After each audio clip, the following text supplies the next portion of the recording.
后来继续来看政治评论员温隆东来指控，讲鲍坤奇伫2024年的大选有提供到竞选小物，予国民党的候选人，讲这小物是来自花莲正天下这间公司。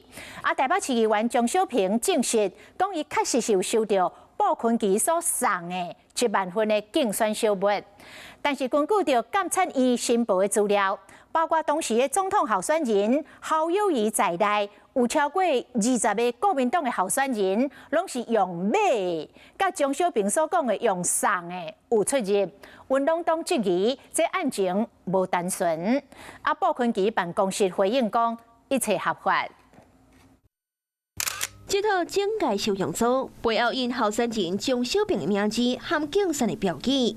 张小平上节目时讲，这组收容组是立法院党团总调鲍坤奇送的，也是跟傅昆萁批货的吗？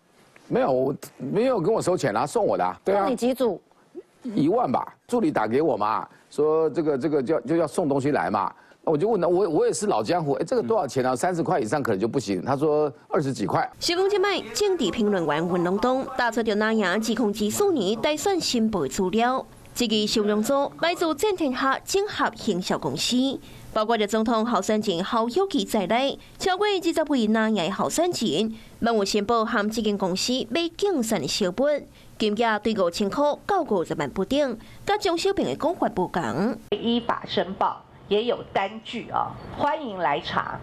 所以周小平自己他自己我不晓得他在说什么，所以他自己说法自己负责。现在查正天下整合行销公司登记位确实在花莲，公司负责人苏义顺，就是花莲县府监管局处长，以及和温隆东点名，和国民党党团总调鲍坤奇交情袂歹。副总召有居中协调过吗？其实都没有那我们也只是做生意而已嘛，是不是？那他们也有询价嘛，发现到我真的是比较便宜，而且便宜很多。